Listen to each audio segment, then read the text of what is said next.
And for those that you don't know me, my name's Pat. Like Angelo said, I've been working in the business since actually May of '99. So quite some time now. My background is not financial services or planning at all. Was in school and was slapping tar around on driveways and parking lots and getting sunburned pretty bad all summer. And a friend of mine introduced me to the business. Came down, met Anthony, Angelo, some of the other partners, and really just started working the business part-time. And I worked it just really in the winter months. And eventually, after about 4 years, decided to do it full-time and really never looked back since. And this is all I've done since then. And I love it. I'm just as excited about the business as the day I joined. My passion really is servicing clients and helping people do financial planning and obviously education, which is going to be the focus tonight. So the Heartland Institute, I'll just kind of give you a background on them and how they work with our firm. I think you have to understand, for most of you probably get that our firm has a partnership with many different institutions. Pacific Life, Nationwide, Fidelity, Jackson National, Charles Schwab, a lot of the major firms that you've seen out there, we have partnerships with them, and then we market their products. And the Heartland Institute is one of our partners. Thing is that they're not a financial institution; they're an education organization, and they're a national nonprofit organization. They're the only national nonprofit financial education organization out there. And so they had partnered with us several years ago, and they were looking for financial educators within the Chicagoland area. And I'll get a little bit into that a little bit more, but a little bit more on the Institute. They've been around since about 95, 96. They were started by a gentleman by the name of, it was started by a gentleman named Alan Gappinger. And he is his own RIA. You can look that up, but that's Registered Investment Advisor. And really what his focus was is he wanted to get into organizations, companies, colleges, universities, and teach financial education classes. He wanted to grow his practice, and he thought this would be a great way to do that.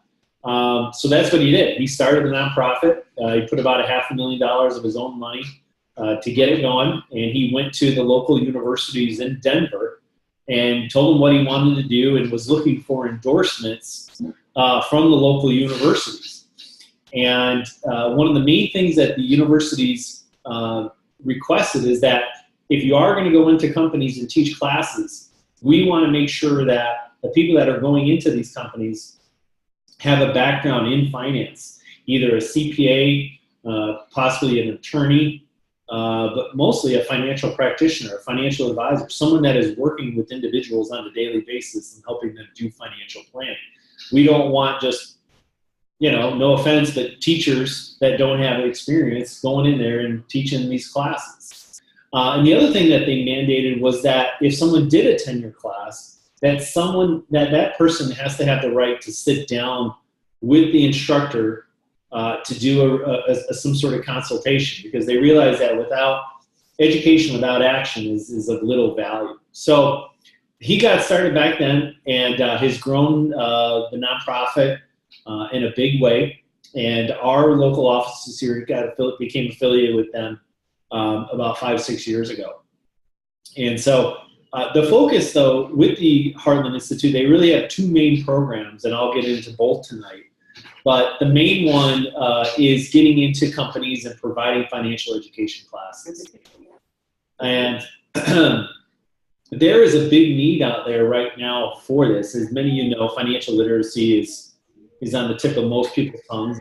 In the workplace, health wellness has been a huge focus. And that has a lot to do with healthcare costs. And you see on the news, and anytime you pick up a periodical, it's about healthcare costs, but employers not only have health concerns and people are providing enough education on the health side, but also a majority of the companies out there that provide benefits for their employees, don't couple it with an educational program. A majority of the individuals that I've met with and some of my partners have met with really don't have a clear understanding of their benefits, okay? There's some other risks, though, that companies carry by providing a 401k. If you're working with a company and they're providing a 401k, that employer, by law, has to provide financial education to you.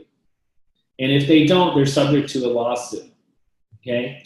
In 2008, Supreme Court ruled that you can now sue your employer for losses in your 401k, not as a class action lawsuit, but as an individual, okay?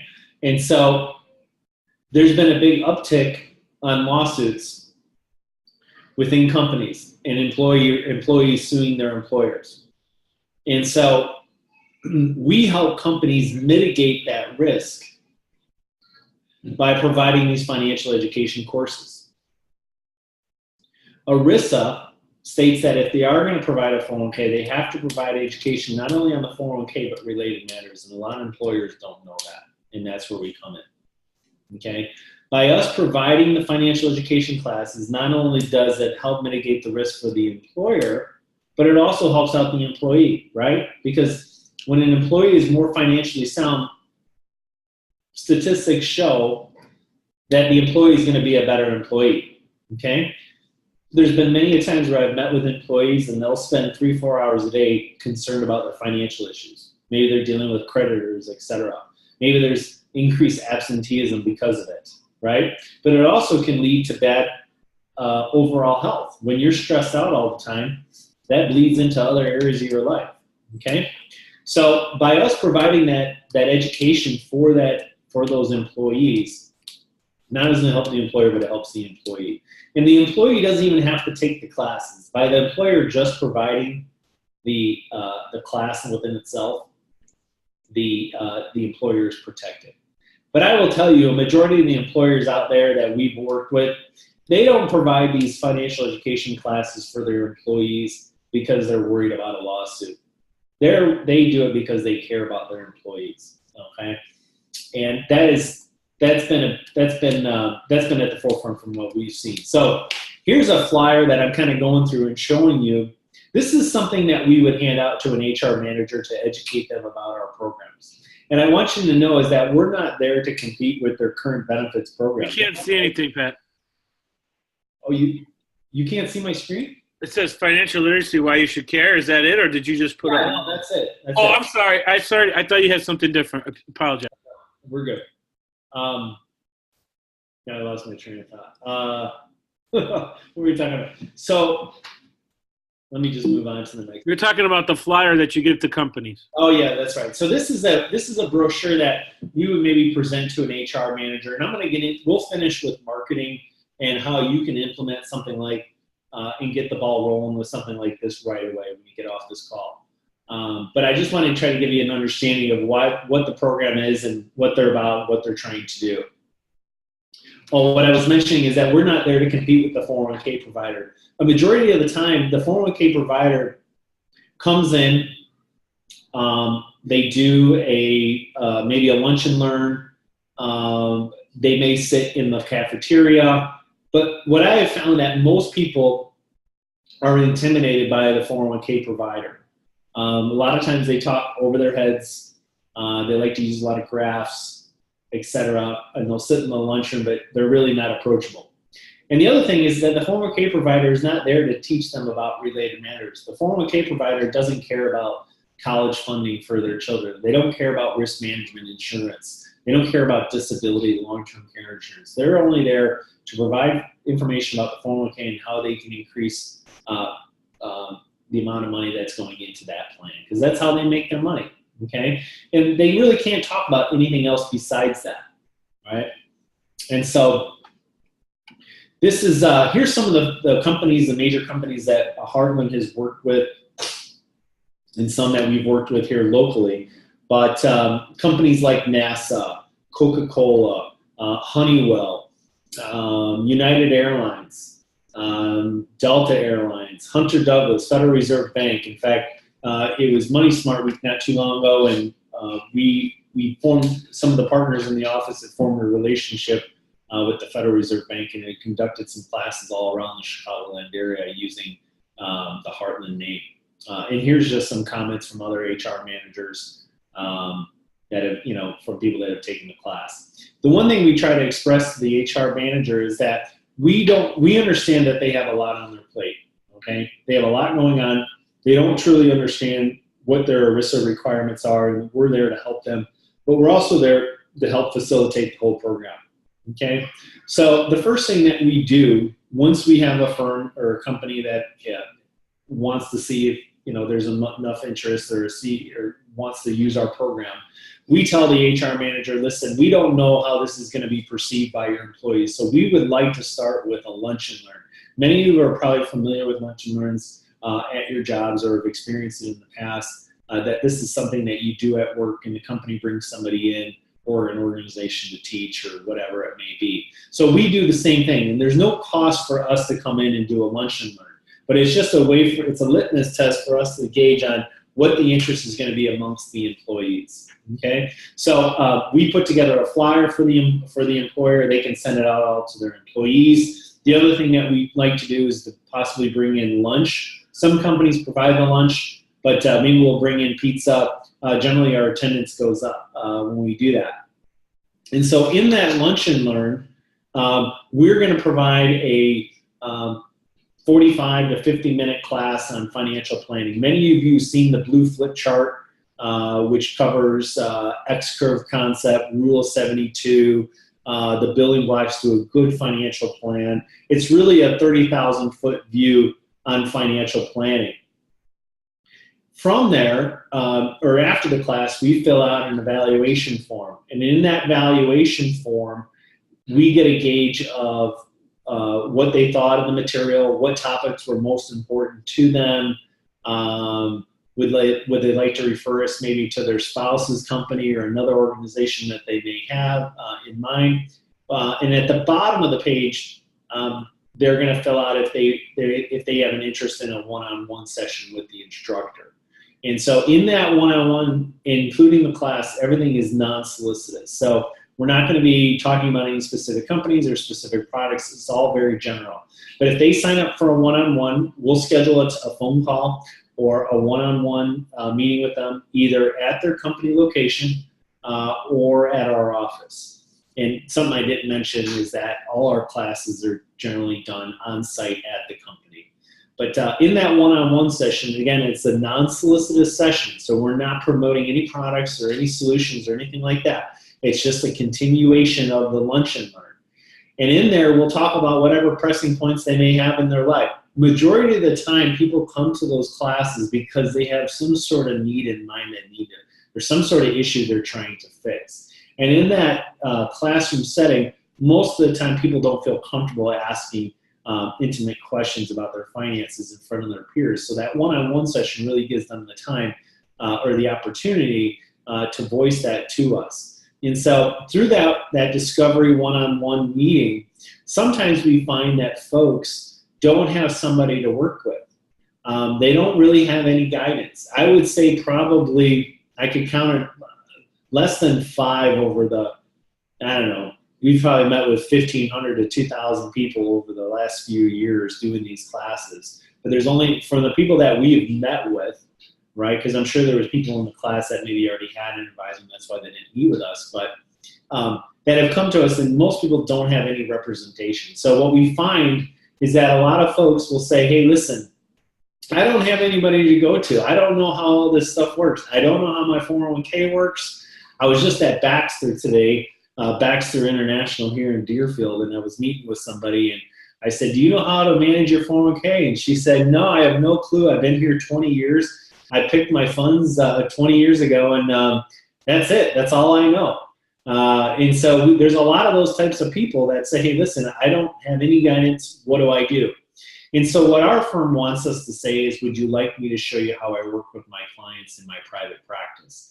And if they say yes, they sign a waiver, and then we transition over to our private practice and help them with whatever solutions they may need.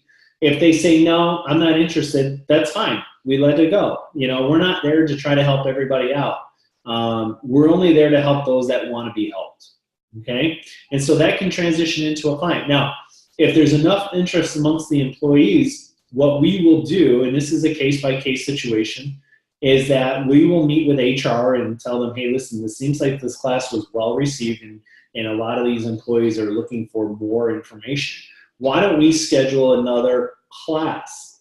And we have a grant program where we can offer grants to do the classes at no cost. But if we do charge, our costs are normally between $39 and $69 per employee. And that does include the spouse, okay? So the spouse can come at no additional cost, or whoever they do their planning with. And again, it's done on site. As an instructor, we get some of that, we share in some of that revenue, but a lot of it goes back to the universities that in colleges that endorse the program. Okay, so we will come back and do additional classes, and we like that simply because we're able to build more of a relationship with the company. We have found that once we get into a company and we do a good job and we're genuine about the education, and we're not there just to sell all their employees or anything like that. Genuine education, not expecting anything in return.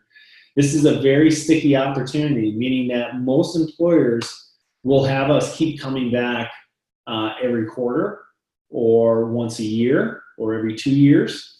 And we have different types of classes that we can come back and teach. In the spring, we can do a tax planning class where we talk about IRAs, 401ks, Roths, etc. We can do a college planning class where I'm going to get a little more detail in a minute. We can do a class for Life Insurance Awareness Month in September. Okay, we can also do an estate planning class. So we can set up a series of classes for the company and keep coming back every quarter. And so the nice thing about that is it's a new opportunity to meet new people and possibly help out some more families. I know I'm jumping around a little bit, but this is just on the last page of that brochure that we hand out, and it just talks a little bit about the Government Accountability Office, the Dodd-Frank, how they encourage 501c3 organizations, which the Heartland is, to provide financial education to these for these employees at companies. And I'm welcome to take any questions or anything like that in regards to this. But overall, that's how it works. Okay. Now, if you're going to be someone who one day would like to teach a class, okay, and become an instructor, you're going to have at least 3 years experience either as a fully licensed representative. That's what is suggested. And I suggest that as well, simply because you're going to be asked quite a bit of questions from all different areas, right? Regarding 401k, maybe you're going to be asked questions about stocks, etc. And so you want to be pretty well versed in all these areas before you're actually teaching classes. Okay, and the title that you would receive before you actually teach one of these classes is called the Certified Financial Educator, the CFED, which is a FINRA recognized title. You can carry it on your business card, on your not only your Transamerica card, but you would also have a Heartland card. And so that would allow you to get into the companies and teach the classes. There is some cost involved to become an instructor, but you know what? It's a great way to get a lot of business and to meet a lot of different individuals. And so I think it's well worth it.